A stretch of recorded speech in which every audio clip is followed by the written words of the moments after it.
friends, welcome back to another episode of Hello Friends. My name is Kyle, your host. Welcome to episode 23, which is the second episode of season 3 of Mr. Robot.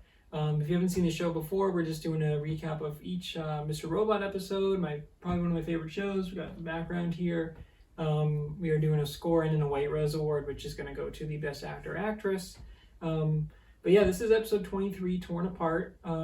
Really, really good episode. So I got the laptop here. There was a lot going on in this episode. Almost feels like a season finale, even though it's only the second episode of season 3. So I didn't want to forget anything, so I kind of took some quick notes here. So yeah, just jumping in here, guys. We get an opening montage here of Elliot. He's trying to take out the evil of Evil Corp. Basically, he's like, look, we thought the hack would, kind of solve everything. He's like, maybe it didn't do everything we wanted to do. He's like, I'm trying to make like a shitty world better, essentially. So there's a great sequence of him like setting up constant meetings with the E-Corp, like higher ups, the executives. They are like, Sam Esmail does a really good job of conveying like any like corporate executive here, because they're all like cocky, and there's like a great montage where Elliot's got like the PowerPoint set up, and he's like trying to say like, hey, we shouldn't be moving our paper records to the New York facility, because he's trying to avoid the 5.9 hack. He's like, I can't unwrite the malware, but he's like, what I can do, since I'm working on the recovery team, is try and like convince them that like we should build a backup database. And so he's like, yeah, this is going to give us better security, blah, blah, blah. It's like a really, really funny sequence, because like all the executives are sitting there and they're like on their phone, and they're like, oh yeah, good job, Elliot. And they're like not paying attention. They're like, I got to go to like a yoga class or like a spin class or whatever. And it's like really, really good job of like depicting like all these kind of corrupt executives, because as we see, Elliot kind of like, he hacks all of them. They're pretty easy. And like he gets the FBI. There's like a great recurring sequence where it's like FBI shows up, they're taking them out to front. He goes to the next meeting, FBI shows up. Like he just keeps hacking them, and basically they're like, either they're selling information privately, or like, they're all these different things. But like they're all corrupt in their own way, and he is taking out the Evil Corp. So there's like a sequence where it changes from Evil Corp to E Corp. Which is nice. There's a great part where, or a great scene, I should say, where the paper records are like scheduled to go to New York, but Elliot is like into e-shipping, and he's like changing the address, so he's like having them go back to the facilities. So there's like a guy, and then the like the E-Corp delivery driver, and he's like, hey man, the paper says like Sioux Falls or whatever, but he's like, I think it's supposed to go to New York. And he's like, I just go off what the paper says. And he's like, all right. He's like, unload them, boys. He's like, doesn't make sense to me, but he's like, this is what it says.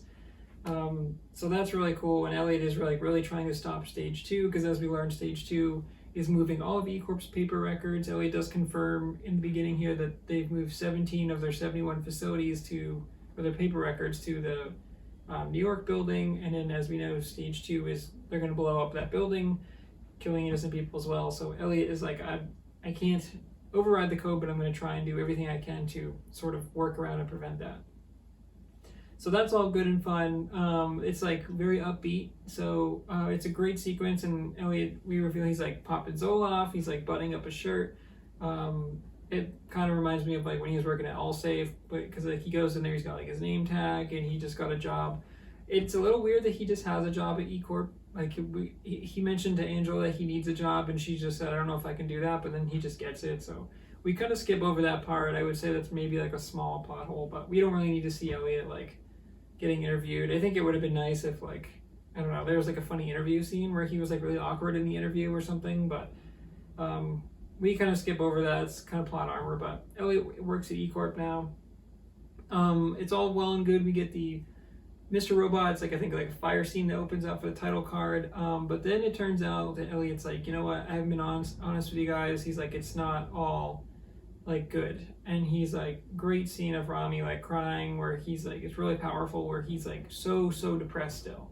And he's like, the Zoloft isn't helping. He's like, I'm doing the right thing. So he's like, why do I still feel so lonely? He's like, it's hitting me worse than ever before. There's like a sequence where he's like crying in the corner. Which is crazy. And it's like, man, it just shows you that even though Elliot like seems like a good dude, and he's trying to do the right thing, like he's still so broken on the inside, and it's really like super powerful and depressing, but speaks to not only Rami's acting, of course, but just how well the character of Elliot is written. Amazing job by Sam. So after that sequence, we do get Elliot. He goes to see his therapist, Krista. Krista reveals that the landlord has not been paying the rent for months, so she's like, we're doing meetings from my home now, basically, and she's got a nice home. But it's funny because Elliot is like, I don't know what to say. He's like, am I supposed to say something? And then he's like, nice rug.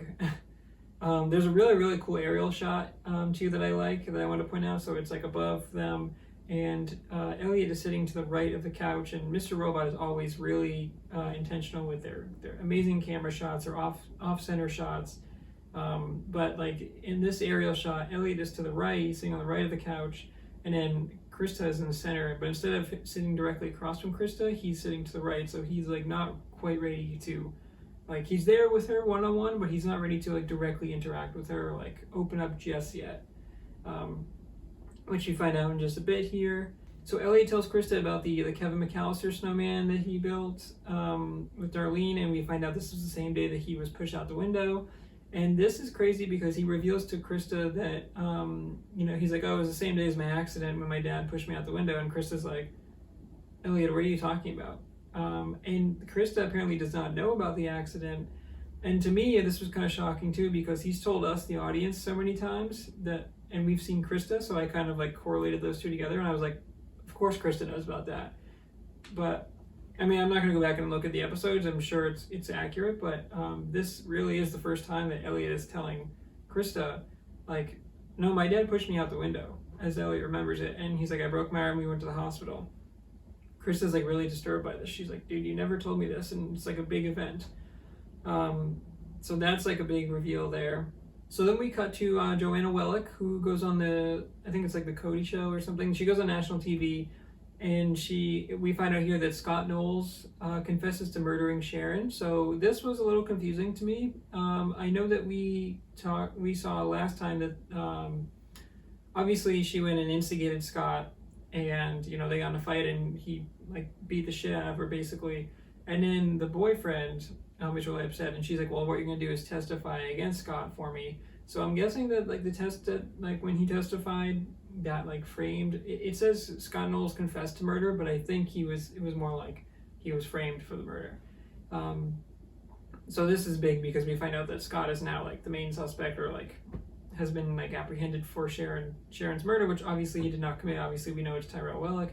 Joanna goes on there like a sociopath, and she just looks and she says, that was a moment of weakness for me, but when I filed for a divorce, but she's like, Tyrell Wellick is the only man I've ever loved and the only man I will ever love.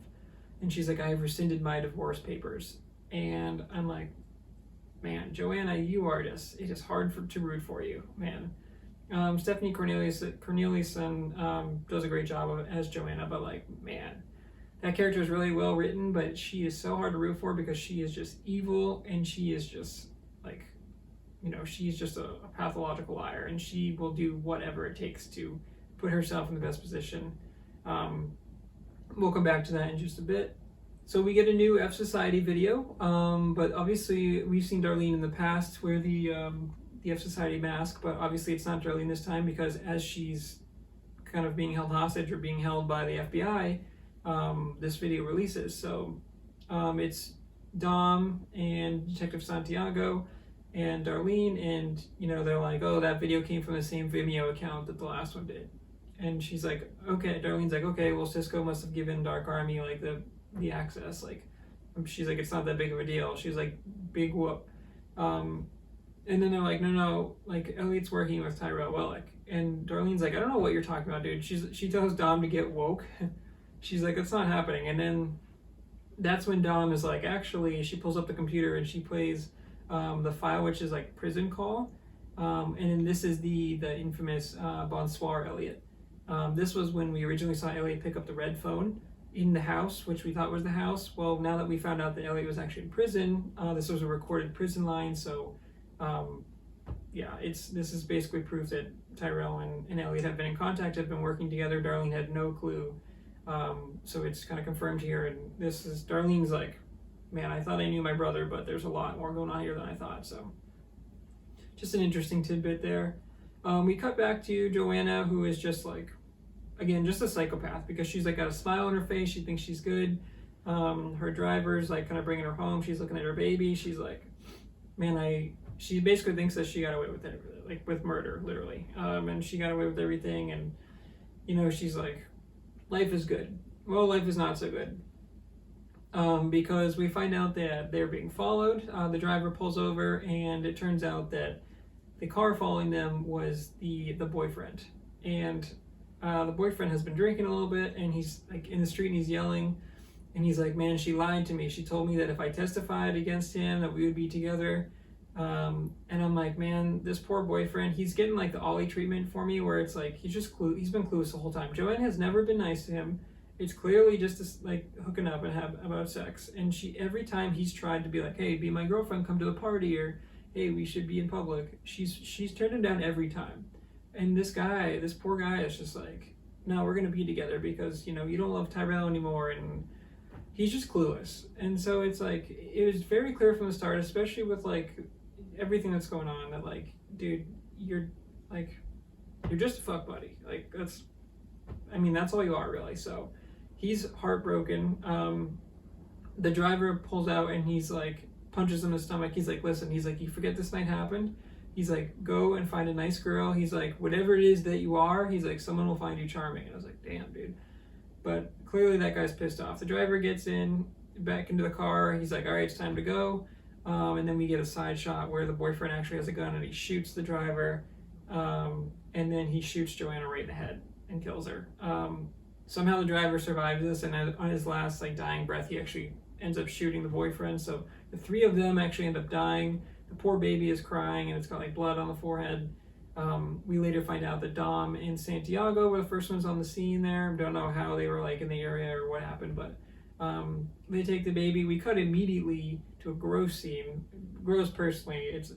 It's obviously not real, but like it's the FBI like cutting out with like not a saw, but like I can't think of the word right now, but like the FBI is literally cutting open Joanna's brain, and it's like really detailed and gross. So that stuff makes me like ugh. But it's like obviously like a sculpted model of Joanna, and they're like taking pictures of her brain, and Dom is like, hey, I think there's a Dark Army connection here, and Detective Santiago always putting water on Dom's fire there, where he's like, no, he's like, the other team is working on that. And Dom's like, no, I'm pretty sure this is a Dark Army connection. He's like, no, don't worry about it. We'll get more into that as the series goes. Again, I don't want to spoil anything, but Santiago's acting sketchy, and there's a reason for that. So Elliot then meets up with Darlene at the Ferris wheel. Elliot at this point does not know that Darlene is working for the FBI. You know, he says he doesn't want to be alone. He's struggling, and he's like, I want you to stay with me. That he asked Darlene, like, hey, do you remember the Kevin McAllister stuntman? She's like, yeah, why? She's like, well, since when do you remember everything? And like that, there's nothing that comes of that in this episode, but Darlene is like surprised that he's remembering, but she's like, I'll stay with you, which normally this is great, but of course Elliot doesn't know that he's about to get duped.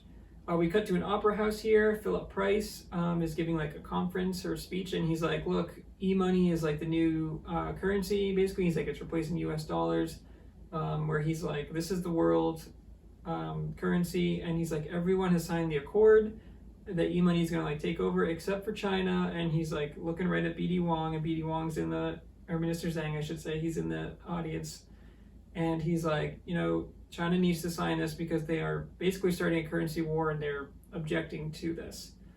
Obviously, this would put Philip Price and E-Corp in a tremendous amount of power. If they're basically coming up with a new currency for the world, they can obviously they have a monopoly on it. They can obviously control what it's worth, where it's spent, you know, the value. It's like, it's crazy, and it's insane to think. He's basically like so close to like taking over. And Mr. Zhang is like, nah. He's like China's using Bitcoin. So this is interesting because obviously, like, since the hack, the whole world is changing. So we then get an incredible scene where Minister Zhang goes in like a back room, and he goes up to Price, and Price is like, sign the damn accord. He's like, in 11 days you're gonna get what you want, but he's like, China, it's very important that China supports this right now, because there's a lot of countries that are gonna pull out if they don't see China support it. And there's an amazing line of dialogue here where Mr. Zhang, BD Wong, as always, phenomenal. He says, like, I just want to make one thing clear. He's like, I don't give a fuck about your accord. He's like, I want you to know that your success will always follow mine. He's like, my success comes first, basically. I was like, damn, BD Wong. And then he starts to walk away. He's like, mic drop, basically.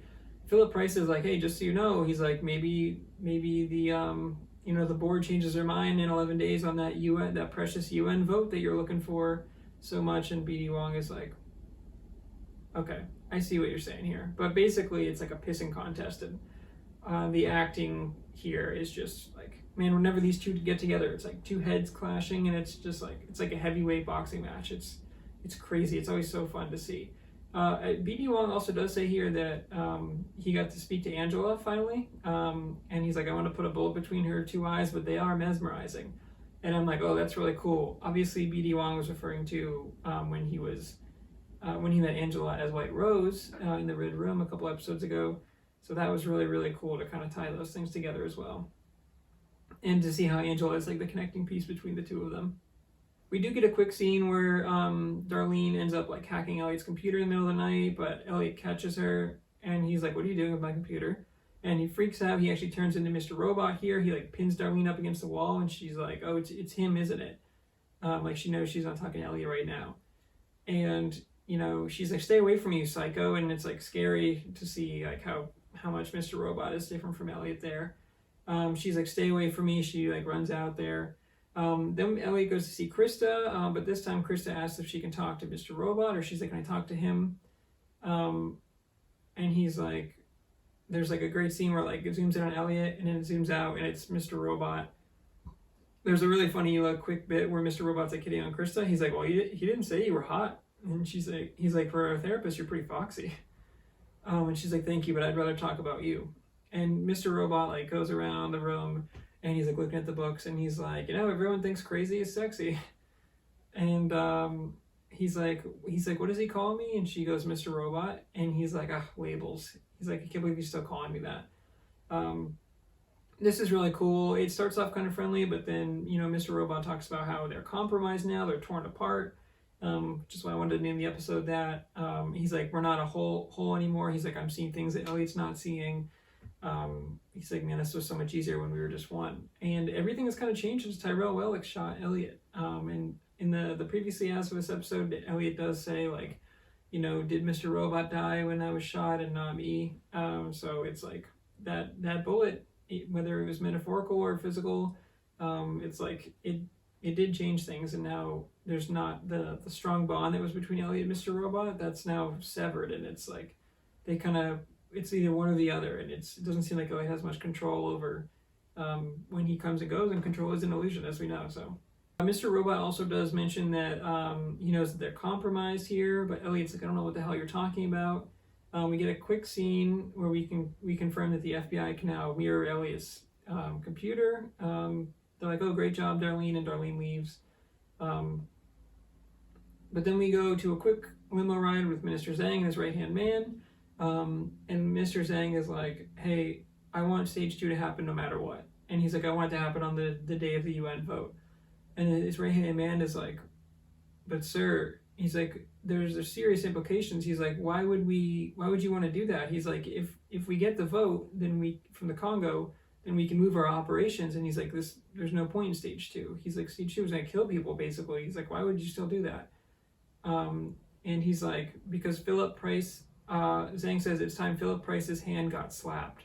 So BD is taking this personal, and he's like, look, I don't care if we get the vote. He's like, no matter what, we're blowing this building up. He's like, we need to send a message. And I was like, oh man. Like we've thought Mr. Zhang was pretty good through the series, but he's shown a little bit of evil side here too. This is also interesting because like Mr. Zhang is never like unhinged. He's like always in control, and Philip Price is like the one who will challenge him, and like these two characters, they don't put up with any shit from anyone. So like it's always so fun to see them, and he's like, no, he's like, we're doing stage 2 no matter what. So that's crazy. And then in the last scene here, Dom and her surveillance guy are kind of hanging out, and he's like joking around. Dom's like, did you find anything from his computer? He's like, well, Elliot did send one email to Tyrell Wellick, but he encrypted it. She's like, okay, did you open the email? He's like, yeah, I did. And he's like, there's nothing in there. And then they hear like a banging downstairs. They're in the safe house. And then like downstairs is like where Darlene's living.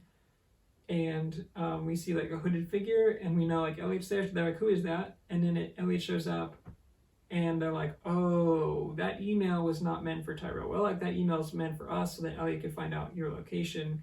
Elliot shows up there. He like looks around. He looks, takes off his hood, looks into the camera, and it's like, boom, dude. Like Elliot just schooled you guys. And I was like, nobody puts Elliot in the corner. For a score for this one, guys, it's a 9.8. What a damn episode, and what a damn show this is. Man, there's so much going on here between the music, the choreography. I feel like I'm repeating myself because, like, it's very hard for me. I don't know if I'm scoring high or if I just love the show so much where it's like season 3 is like, man, this is the second episode of season 3, and it's so good. This is like one of the best episodes of the series, I think. I mean, we get the huge death with Joanna and her right-hand man. We get basically Mr. Zhang being like, stage 2 was going to happen no matter what. We get Elliot trying to stop it, and he's like really going out of his way to try and prevent the hack. And as we saw, we're seeing the series, Mr. Robot is like, this hack is, sorry, not the hack, the stage 2 attack. Mr. Robot is like, this stage 2 is happening no matter what. He's like, this needs to happen. Elliot is like, I need to stop this at all costs. So they are literally fighting against each other. They are torn apart. We didn't get any Tyrell in this one, but we do get heavy implications of Tyrell, as well as obviously his family and how is he going to react to the news of, you know, his wife dying. So yeah, there's just a lot going on, man. Just that's why, again, I want to take notes, and I usually like to watch and then go off memory here, but there's so much going on. I wanted to make sure. Again, Santiago's being sketchy. Dom is just always the one that's pushing the plot forward, and always the one that's getting closer and closer and closer. Like she told Angela a few episodes ago when she went to her apartment, she's like, look, I don't know if it's going to be me, but someone's going to connect the dots. And we already know that they have all of the suspects on the wall. She showed Darlene the board there. Darlene's immunity is dependent on like what information she gives the FBI. But she is like helping them hack his computer now. But did she know that Elliot would like pull a fast one on them? So we'll see. Darlene is kind of looking out for her own skin, but also like Elliot's not going to be caught that easily. So just awesome stuff. And just when we think F Society is cornered, also like who put that video out? Was it Dark Army? Was it an old video? I don't know. Interesting because I don't remember much of it. It's only the second time I've seen it through, but love this show, and it's just really strong. Super strong episode, 9.8. For White Rose, it's got to go to Rami. And I know I said this a lot, that like I want to like intentionally not give it to Elliot every episode because Rami is so good. I was looking back, this is his first White Rose since episode 13, so it's been about 10 episodes since he's actually gone the White Rose. So I'm not picking someone just to not pick Elliot. I have been like genuinely thinking about, okay, who do I think stood out the most in each episode? And in this one, it's Elliot. I mean, it's Elliot from the beginning. We get the montage. Elliot's back. It ends with Elliot. It's like Elliot's come to take his crown, man. He's like, we forget just how good he is. You know, his Rami's crying too, or it really just shows how broken he is. You know, he's freaking out that Mr. Robot is not with him now. This show is about Elliot from start to finish, and although the cast of characters around him is so good, which is why you see the White Roses go to Dom and go to BD and you know, go to Philip Price. It's like the cast of characters is amazing, probably like the best I've seen in any show. But at the end of the day, this is Elliot's show, and he kind of reminded us of his acting chops, I think, in this one for Rami. So Elliot gets my White Rose award. All right, guys, that is another episode of Hello Friends. That's episode 23, Torn Apart. Thank you guys so much for joining. If you guys are just checking out this channel for the first time, go watch the old episodes.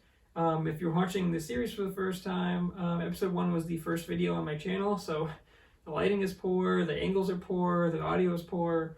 Hopefully this is much better.